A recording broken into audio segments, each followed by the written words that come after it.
இந்த வீடு தானா? இதான் மங்காளி. யாரா வீட்ல யாராரு விட்டு மாப்ள வாங்கம்மா. இங்க உங்க பையன். நீங்க எல்லாம் யாரு? எதுக்காக அவனை கேக்குறீங்க? கட்டின பொண்டாட்டிக்கு புருஷன் லெவல் லெட்டர் கொடுத்தாலும் என் மங்காளிக்கு பிடிக்காது. இந்த லட்சத்துல எங்க வீட்டு பிள்ளைக்கு லெவல் லெட்டர் கொடுத்தா உங்களை ஓமாமாங்களா? டேய் கூல்ரா, லேடிஸ் கிட்ட ஜென்டிலா பேசண்டா. நீயே பேசு. ஹலோ மேம், இந்த நிக்கிறானே என் மாப்ள, இந்த பிள்ளைக்கு லவ் லெட்டர் கொடுத்தா நீங்க சும்மா விடுவீங்களா? பேசுறீங்க? ஏண்டா எடுபட்ட பயல, கிளவிக்கு ஒண்ணு பிடிக்கலையாண்டா? அருவாமனை எடுத்தானே ஒவ்வொருத்தரையும் வகுந்து பிடிவேன். வகுருவேன். மாண்டே போற வயசுல கொண்டே போட்டு சுத்துற உனக்கு இவ்வளவு இருந்தா அப்ப எங்களுக்கு எவ்வளவு இருக்கும்? மாமா என்ன கம்முனுரியா மகனே, உன் முகரைக்கெல்லாம் எங்கேயும் பொண்ணு கிடைக்காது. நீயே எங்கேயாவது சுத்தி தேடி கண்டுபிடிச்சுக்கன்னு வாழ்த்தி கோயிலா அலையா விட்டுருக்கீங்களா? இத பாருங்க, எங்க வீட்டு பையன் அப்படி பட்டம் இல்ல. வேற எப்படி? உங்ககிட்ட யாரோ தப்பா சொல்லிருக்காங்க.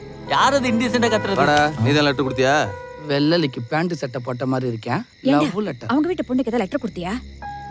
நான் லெட்டர்லாம் ஒன்றும் கொடுக்கலமா. ஏய், போய் சொன்ன கொன்ன விடுங்க உன்னை. இல்லம்மா, நான் கிரீட்டிங் கார்டு மட்டும் தான் கொடுத்தேன். பாத்தியா மாப்ள அவனுக்கு திமிர? இத பாருங்க, மன்னிச்சிடுங்க. அவன் ஏதோ தெரியாம பண்ணிட்டான். ஆமாமா. ஆமாவா? ஏமா தெரியாம பண்ற வேலையா அது?